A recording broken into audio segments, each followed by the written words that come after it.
शिंदेच्या नाराजीनंतरही केंद्रीय नेतृत्व महाराष्ट्र भाजपच्या पाठीशी पक्षबांधणीचं काम सुरू ठेवा। महायुतीच्या नाराजी नाट्यानंतर केंद्रीय नेतृत्वाच्या सूचना, सूत्रांची माहिती। महायुती विरोधातील बंडखोरांना रवींद्र चव्हाणांकडून आर्थिक पाठबळ। एकनाथ शिंदेंची दिल्लीत अमित शहांकडे तक्रार। ऑपरेशन कमळवरून शिंदे नाराज, सूत्रांची माहिती।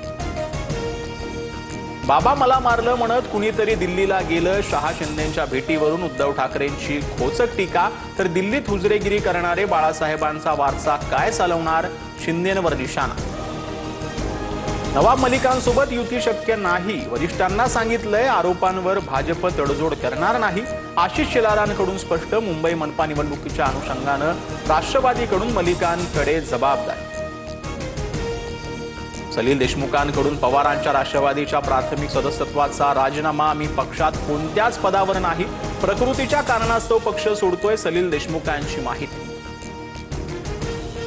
मालेगावातील चिमुकलीचा अत्याचार आणि हत्येप्रकरणी आरोपीला 27 नोव्हेंबरपर्यंत कोठडी। कोर्टाच्या आवारात संतप्त महिलांनी रस्ता अडवल्यानं व्हीसीद्वारे कोर्टात हजेरी। आरोपीला आमच्या ताब्यात द्या, महिला आक्रमक।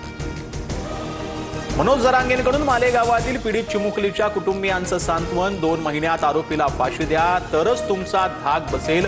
आरोपींचा एन्काउंटर करा, जरांगेंची मागणी।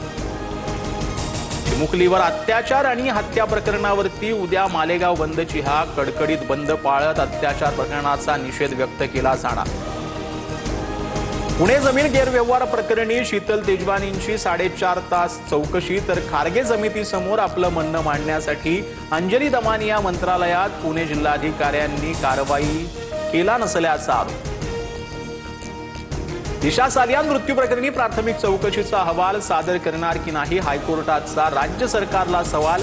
मृत्यूपूर्वी लैंगिक अत्याचार झाल्याचा आरोप करत दिशाच्या वडिलांची याचिका। सांगलीतील 10वीच्या विद्यार्थ्याची दिल्लीत आत्महत्या। शिक्षकाच्या त्रासाला कंटाळून जीवन संपवलं। दिल्ली सरकारच्या आदेशानंतर कोलंबस शाळेच्या 4 शिक्षकांचं निलंबन।